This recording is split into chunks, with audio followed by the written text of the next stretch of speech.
E aí, meus amigos, tudo bem com vocês? Bom dia. Hoje recebendo aqui o João Souza da Ecore, nós vamos falar um pouquinho hoje sobre o aumento acelerado da potência dos módulos fotovoltaicos. Então, para a gente falar um pouquinho sobre isso, eu convidei aqui o João Souza da Ecore e a gente vai falar um pouco, começando a partir de agora aí, com o João Souza. Tudo bem, João? Tudo bom, Ricardo? Legal, João. Sobre essa temática, a gente sabe que muitas questões envolvem o aumento acelerado das potências dos módulos, né? Então a gente já discutiu algumas temáticas aqui na TV. Eu queria trazer esse assunto aqui à tona, aqui. O que acontece hoje com a cadeia produtiva de módulos e inversores, né? Quando a gente fala o aceleramento da tecnologia, as novas tecnologias, o que muda isso no mercado? Então, para a gente começar, eu queria que você se apresentasse e falasse um pouquinho sobre essa temática. Para quem não me conhece, eu sou João Souza, responsável técnico da Ecore. Sobre a potência, né, acelerada dos módulos, a gente tem visto isso de forma bem acentuada no Brasil, né? Um outro dia a gente estava comentando, até pouco tempo a gente tinha módulos de 330 watts no Brasil. Ainda tem 335 por aí para atender a demanda nacional, né? Os kits Finame, que a gente chama, né, com módulos nacionais, são produzidos com módulos ainda nessa potência. Então, já é um exemplo bem claro, né? Tem potência no Brasil de 335, por exemplo, competindo com módulos de potência de 670 watts, que é o que a gente tem de mais potente hoje em módulos. E isso é uma tendência aqui no Brasil, né? Por quê? Os módulos com maior potência, você consegue diminuir o LCOE. O que é o LCOE? Vem do inglês, né? Leveling Cost of Energy, né? Custo nivelado de energia. Em outras palavras, significa quantos reais você vai gastar para cada quilowatt-hora gerado. Então, a ideia é você gastar menos e gerar mais. E os módulos de alta potência, eles contribuem diretamente para isso, né? Então, a gente vem tendo essa procura por módulos cada vez mais potentes no mercado brasileiro e, embora muita gente ache que isso aqui é coisa que só tem no Brasil, na verdade não, isso também é um movimento que você enxerga em outros países, tá? Legal, João, muito bacana. O aumento, quando a gente fala do aumento da potência dos módulos, isso reflete diretamente o aumento do tamanho do módulo? Geralmente sim, Ricardo, mas não necessariamente, tá? Normalmente, módulos de maior potência, começa a ter maiores quantidades de célula, uma maior área do módulo, tá? Mas não necessariamente é assim, tá? Uma vez ou outra acontece uma, um salto, né, no desenvolvimento tecnológico das células, e aí você consegue eficiências de conversão maiores, e aí você consegue dar uma parada nesse aumento do tamanho dos módulos. Mas uma característica, sim, normalmente é isso. Módulos mais potentes, uma maior área, uma maior eficiência, tá? Normalmente é isso. Legal, João. Porque assim, muitos consumidores, eles acreditam que para vender o módulo, né? Ah, eu vou vender um sistema fotovoltaico. Se fala da questão da maior potência do módulo. E aí eu vejo diferente. Eu vejo que existe módulos para cada tipo de aplicação. Tem estruturas que é para fazendas solares em solo e tem estruturas que são para telhados. E no Brasil, isso é meio confuso, né? As pessoas querem sempre a maior potência de módulo, o maior watt-pico de módulo, e às vezes aquele módulo não é recomendado para instalar em telhado, correto? Isso é uma das críticas que acontece aqui no mercado brasileiro com o uso dos módulos de alta potência que supostamente eles seriam mais para usinas de solo e não para telhado.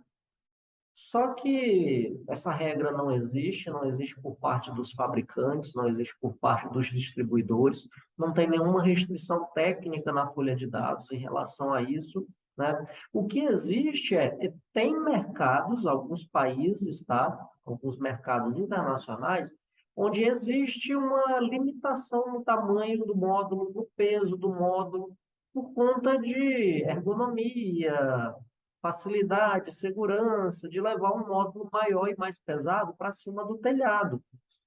Mas o fato é que, quanto maior a potência do módulo, menor é o LCOE, né? Menor é o custo nivelado de energia. Então, por que que eu vou ter que pagar mais caro por um produto que vai gerar menos energia, se tem no mercado produtos que geram mais energia e que vão diminuir o retorno do meu investimento? Meu investimento vai retornar mais rápido. Então, o mercado brasileiro, né, os consumidores, as empresas, elas recebem a demanda, né? Não existem os módulos de alta potência porque simplesmente os fabricantes de módulo querem empurrar módulos de mais potência porque eles vão lucrar mais? Não. Ah, é porque os distribuidores, que tem distribuidor que quer ser o diferentão e quer colocar um módulo mais potente e sempre está na frente dos outros? Não, tem uma justificativa técnica e financeira por trás disso. Tá. E o mercado brasileiro não é bobo, ele entendeu isso.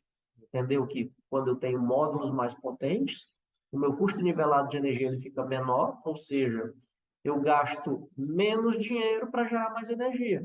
Então, quem não quer isso? Né? Então, o mesmo conceito de que você usa para usinas grandes, você pode usar também para usinas de telhado.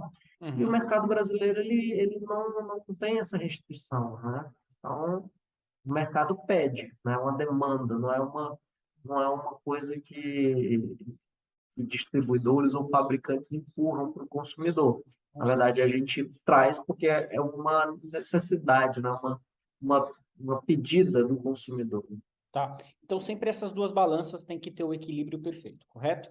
A questão financeira, o retorno do investimento. Então, quando esses módulos, quando a gente fala de crescimento da potência, a gente está falando também na modelagem financeira em primeiro lugar. Ok.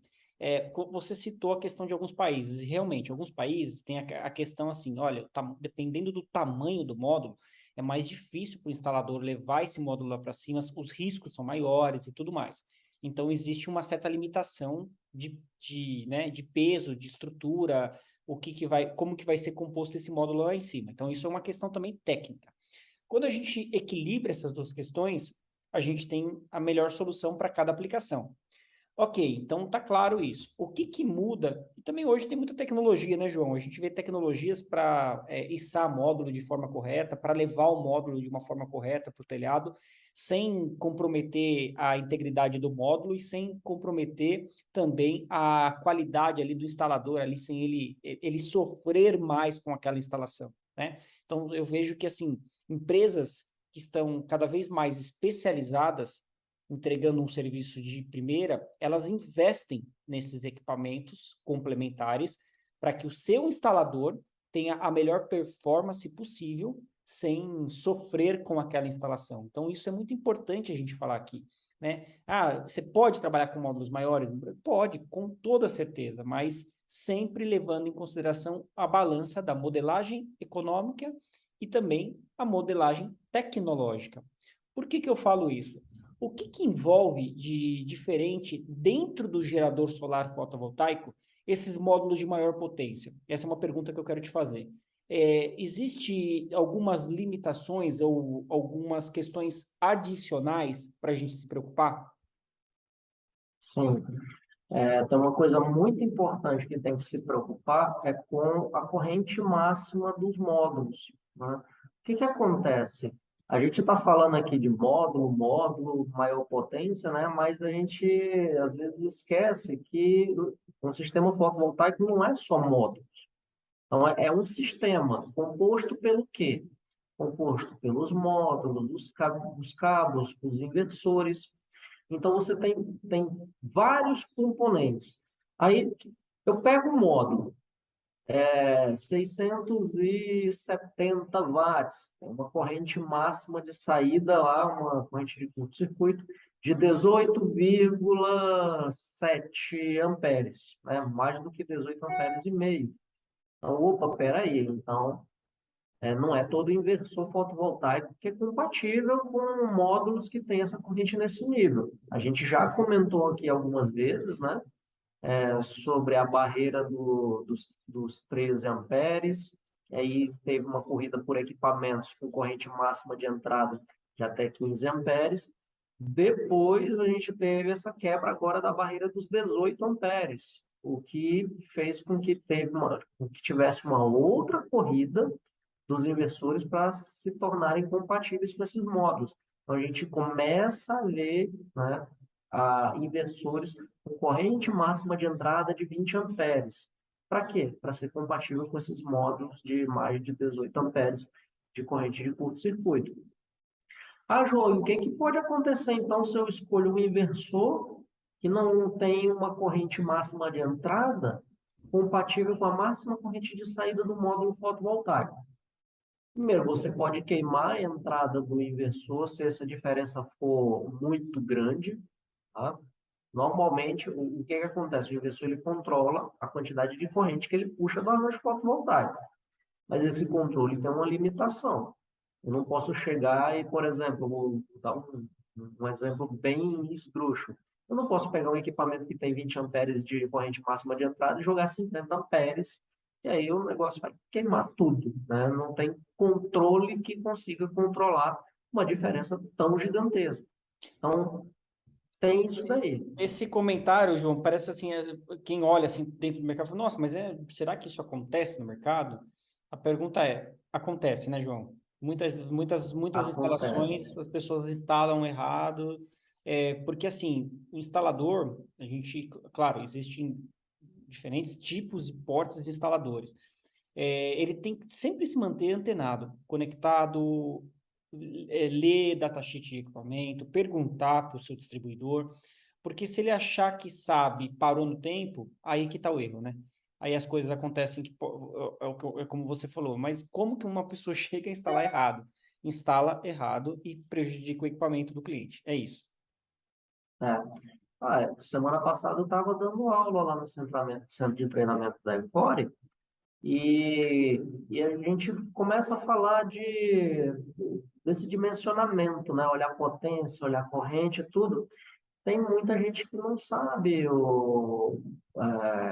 como dimensionar porque mudou a corrente. Opa, peraí, eu só tenho que corrigir a corrente pela temperatura e tal. Mas o meu distribuidor ele já entrega isso. Será que não é possível que o distribuidor vai me vender coisa errada? O distribuidor vende coisa errada.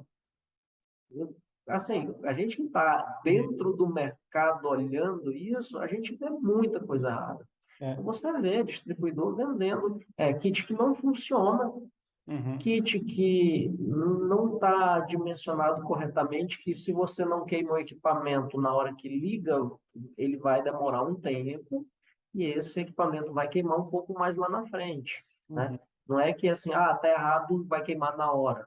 Não, tem muita coisa de mau dimensionamento que o problema você só vai enxergar lá na frente. Então, por exemplo, outra coisa, você olha os equipamentos com inversores com mesma potência e o distribuidor está vendendo. Mas tem um inversor de X quilowatts que o distribuidor tal está vendendo. Mas o outro distribuidor está vendendo outro equipamento que também é X quilowatt. E a pessoa olha assim, é tudo igual. Olha, por coincidência, eu estou com um fundo aqui, MLP não é tudo igual. MLPE não é tudo igual, microinversor não é tudo igual, sistema fotovoltaico não é tudo igual. Então, muita gente começa a balizar em alguns critérios. Não, vou olhar só aquele critério. Então, tem muita gente que se baliza, por exemplo, só na potência do equipamento. Uhum. E aí, quando você vai compatibilizar módulo e inversor, não é compatível, ou você queima, são três coisas. Ou você queima o inversor, pode ser na hora ou pode ser ao longo do tempo, ou você reduz a garantia do equipamento, não é reduz a garantia, você reduz a vida útil do equipamento, ou você fica limitado em aumentar as garantias do equipamento.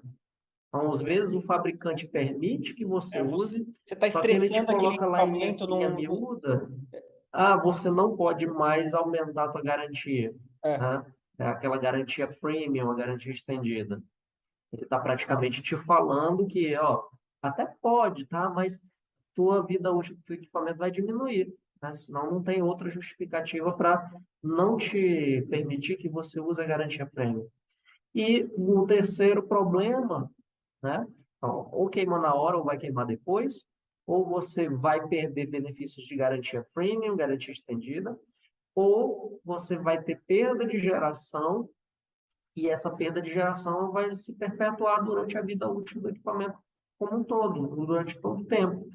Vamos pegar um exemplo. Se eu tenho um equipamento que tem 20 amperes de corrente máxima de entrada, um outro equipamento que, sei lá, tem 16 amperes de corrente máxima de entrada, é 20% a menos. Para eu conseguir fazer uma potência X, sei lá, 2.000 watts, eu preciso de tensão e corrente. Senão, eu não vou conseguir produzir aquela potência X. Se a minha corrente ela nunca vai chegar num determinado valor, então, se essa diferença que eu falei é 20%, eu já saio perdendo 20% só por conta da corrente máxima de entrada.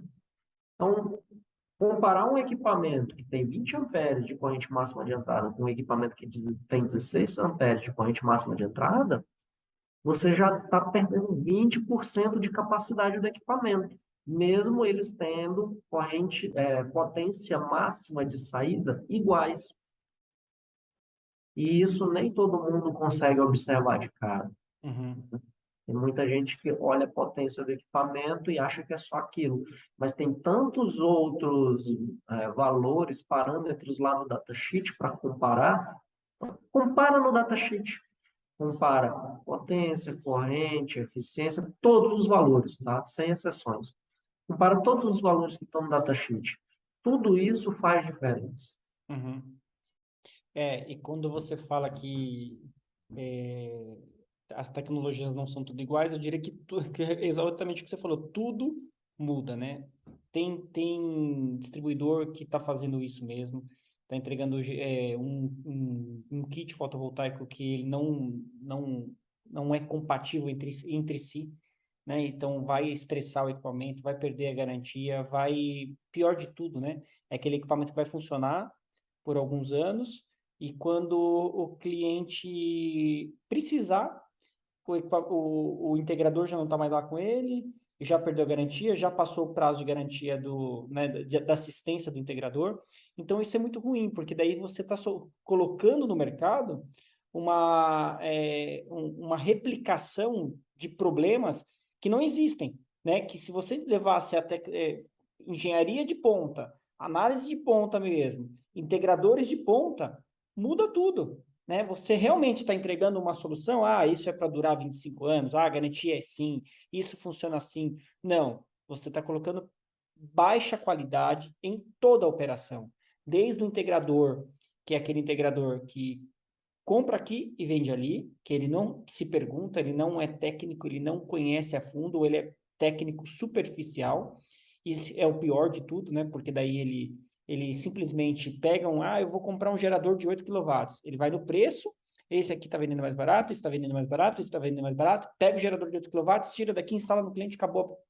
Não é assim, né? A gente está falando de riscos, a gente está falando de seriedade no que você está fazendo. Então, simplesmente analisar tudo. Tudo importa. Quem é seu instalador, de quem ele compra, qual é a integridade e o pensamento daquela empresa distribuidora.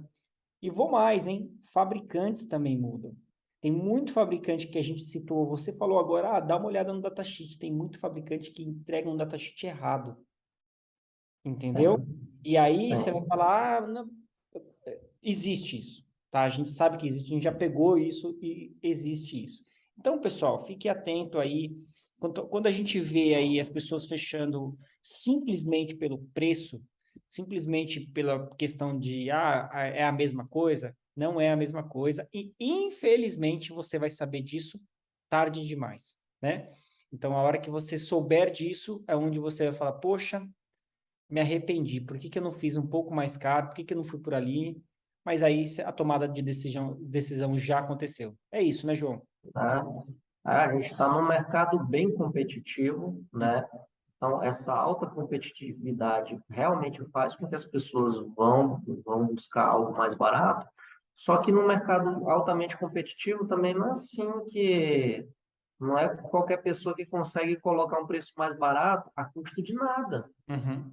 No mercado altamente competitivo, qualquer redução de custo significa que ele tirou aquele custo de alguma coisa, É. seja da qualidade, seja do desempenho do equipamento, seja da garantia, Uhum. né? Então, tem que tomar bastante cuidado. E a gente está fazendo esse papel, né, Ricardo? Não adianta chegar assim, não é tudo igual, tá? O que é diferente, João?